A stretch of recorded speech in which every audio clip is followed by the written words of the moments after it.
Assalamualaikum warahmatullahi wabarakatuh. Bismillahirrahmanirrahim.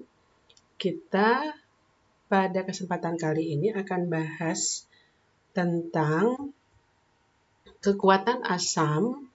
Ini materi asam basa untuk kelas 11 di semester 4. Nah, sebelum kita membicarakan materi kekuatan asam, kita lihat tampilan beberapa buah di sini, yaitu ada jeruk nipis, jeruk santang, dan pisang. Kira-kira manakah dari ketiga buah ini yang rasanya paling asam?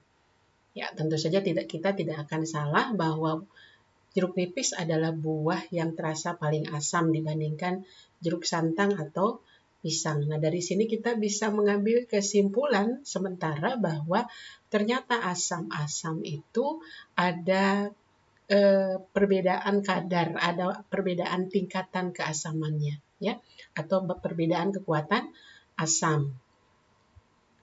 Berikutnya adalah ini salah satu kegunaan dari kita mempelajari pH atau kekuatan asam atau tingkat keasaman. Kita perhatikan di sini skala pH itu adalah dari 1 sampai dengan 14. Kemudian pH 7 adalah pH netral, kemudian pH di bawah 7 itu adalah pH untuk zat yang bersifat asam atau kondisi asam. Kemudian pH di atas 7 adalah pH suatu zat yang bersifat basa. Nah, ini ternyata bahwa keasaman itu bisa menjadikan suatu indikasi dari kesehatan tubuh. Jadi bisa digunakan untuk mengidentifikasi kondisi kesehatan tubuh kita. Apabila pH tubuh kita itu di antara 8 sampai 14, maka kondisi tubuh kita dalam keadaan sehat. Sebaliknya, bila pH-nya berada di bawah 6 sampai mengarah ke 1, itu menunjukkan bahwa kondisi tubuh kita dalam keadaan yang sakit atau tidak sehat. Jadi itulah salah satu gunanya kenapa kita perlu memahami tentang asam basa. Berikutnya kita akan bahas juga kekuatan asam melalui data percobaan. Ya. Ini kita ada 2 jenis zat, yaitu HCl dengan cuka. Di sini kita diberikan konsentrasi dari asam HCl yang berbeda-beda, yaitu 0,1 atau 1/10, HCl 0,01, 1/100, HCl 0,001 atau 1/1000. Kemudian reaksi ionisasinya, ini dalam air, artinya dalam larutan, itu terurai menjadi H+ tambah Cl- untuk HCl. Kemudian pH-nya, perhatikan bahwa pH HCl 0,1 molar itu adalah 1, pH 0,01 molar atau 1/100 adalah 2, pH 0,001 molar atau 1/1000 adalah 3. Kemudian kita perhatikan zat asam yang lain, yaitu cuka, konsentrasinya 0,1 molar, kita buat sama dengan konsentrasi HCl 0,1 molar, dan cuka juga terionisasi dalam larutan menjadi CH3COO- tambah H+. Nah, di sini pH-nya diperoleh sama dengan 3. Ternyata pH cuka 0,1 molar atau 1/10 adalah sama dengan pH HCl 0,001 molar atau 1/1000, yaitu 3. Nah, kita akan jelaskan ini. Kita perhatikan bahwa ini masih larutan yang tadi, ya, HCl dengan berbagai konsentrasi dan CH3COOH 0,1 molar atau per 10. Kemudian ini adalah harga pH yang kita peroleh. Kemudian kita akan masukkan harga pH-pH ini dengan menghubungkannya ke dalam rumus min log dari H+. Karena kalau kita buat rumus min log dari H+, maka kita mendapatkan bahwa ada kaitannya antara pH dengan H+. Kita lihat di sini, apabila pH-nya 1, maka ke dalam rumus min log H+, maka H+-nya harus 10 pangkat min 1 atau 0,1. Ya, nah ini 0, jadi pH-nya bukan pH, H plusnya adalah 10 pangkat min 1 atau 0,1. Kita perhatikan 10 pangkat min 1 itu adalah sama dengan konsentrasi asam. Kemudian yang kedua HCl 0,01 molar, pH-nya 2, maka untuk mendapatkan pH 2, kalau ke dalam rumus ini kita masukkan H plusnya adalah 10 pangkat min 2, karena min loh dari 10 pangkat min 2 adalah 2, sehingga kita dapatkan H plus adalah 10 pangkat min 2. Kemudian HCl 0,001 molar, pH-nya 3, maka untuk mendapatkan pH sama dengan 3, itu kita masukkan ke dalam rumus min loh, H plusnya adalah harus 10 pangkat min 3, agar kita dapatkan pH-nya adalah 3, karena min loh dari 10 pangkat min 3 adalah 3, sehingga H plusnya dalam rumus ini H plusnya adalah 10 pangkat min 3. Ya. Jadi kita lihat untuk HCl bahwa banyaknya H plus itu sama dengan banyaknya konsentrasi asam HCl atau Ma. Nah sekarang kita lihat untuk CH3COH 0,1 molar, pH-nya adalah 3. Sehingga untuk pH 3 maka ke dalam rumus min loh H plusnya itu harus 10 pangkat min 3. Ya, jadi ini sama dengan untuk HCl tadi. Maka kita dapatkan H plus untuk CH3COH adalah 10 pangkat min 3. Kita perhatikan di sini bahwa CH3COH 0,1 molar 1/10, sedangkan ionnya itu adalah 1/1000. Sehingga kita bisa katakan juga bahwa H plus itu terionisasi, CH3COH atau asam cuka itu terionisasi menjadi ion H plus hanya 1/100 atau 1% saja. Baik ya. Nah, untuk sementara kita ambil kesimpulan dari data ini bahwa pH itu dipengaruhi oleh harga konsentrasi ion H plus.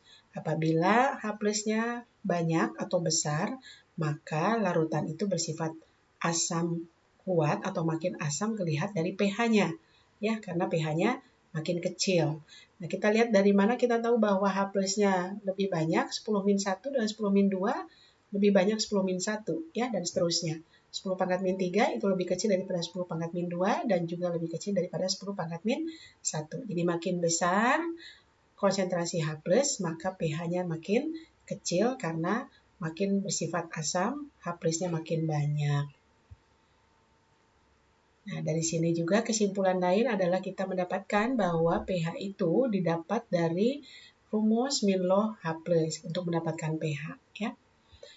Nah, berikutnya kita lihat lagi tadi bahwa kita sudah dapatkan H plus ya dari penjelasan sebelumnya, dan ini masih tetap harga konsentrasi dari berbagai asam HCl dengan berbagai konsentrasi, kemudian cuka dengan konsentrasi 0,1 molar. Kemudian ini adalah reaksi ionisasinya, karena tadi ternyata bahwa H plus itu ionnya sama banyaknya dengan konsentrasi dari asam HCl atau Ma, maka kita bisa menuliskan reaksi ionisasinya adalah reaksi satu arah atau reaksi sempurna, trionisasi sempurna, ya, atau reaksi tuntas. Sehingga HCl terionisasi menjadi H plus tambah Cl minus. Kita katakan ini adalah terionisasi sempurna. Nah, berbeda dengan CH3COH atau cuka 0,1 molar. Itu H plusnya adalah 10 pangkat min 3 atau 1/1000. Jadi terionisasi hanya 1% saja. Jadi hanya sebagian kecil yang berubah menjadi ion. Sebagian besarnya tetap berupa cuka asam CH3COH. Kita katakan bahwa ini terionisasi sebagian sehingga reaksinya adalah reaksi kesetimbangan.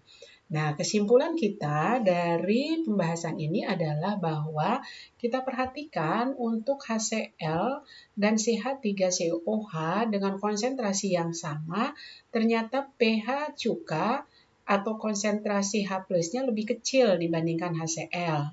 Ini menunjukkan bahwa cuka itu merupakan asam lemah atau HCl merupakan asam yang lebih kuat karena pada kadar asam yang sama ternyata jumlah H plusnya berbeda, cuka lebih sedikit. Nah, dan kita lihat juga tadi cuka pada konsentrasi yang sama dengan HCl 0,1 molar, pH-nya adalah 3, sementara HCl pH-nya adalah 1, jadi lebih asam.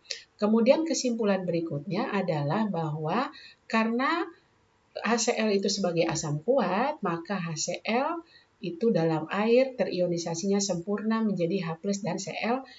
Sementara untuk cuka dia terionisasi sebagian atau merupakan reaksi kesetimbangan sehingga dia bersifat sebagai asam lemah karena terionisasinya hanya sedikit atau yang berubah menjadi ion-ionnya hanya sedikit.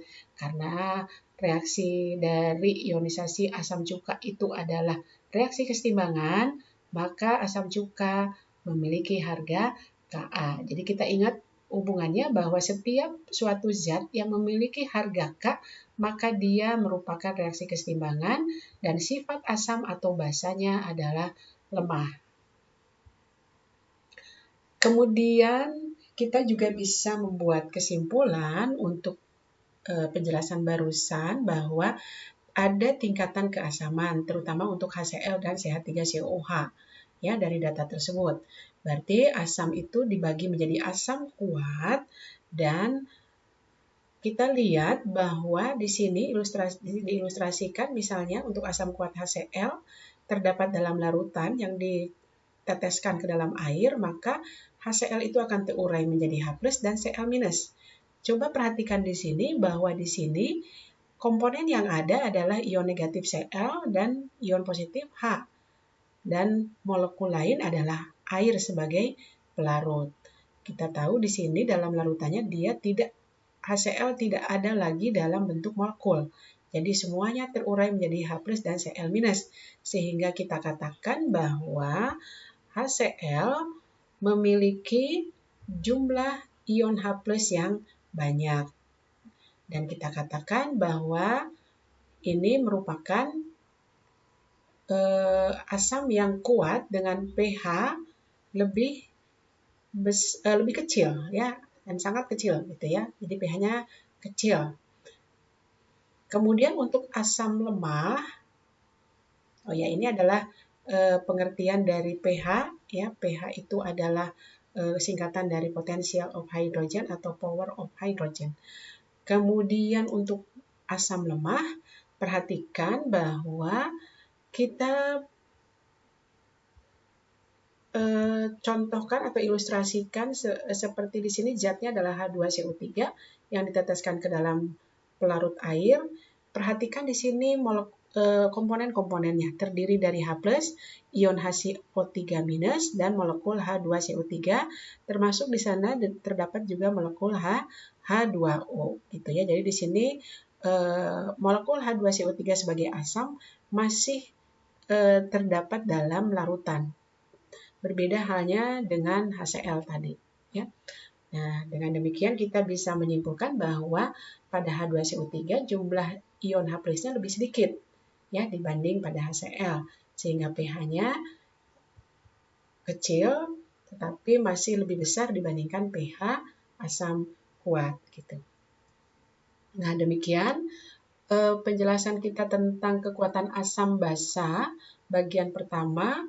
Sampai berjumpa kembali pada pembahasan materi kimia selanjutnya. Assalamualaikum warahmatullahi wabarakatuh.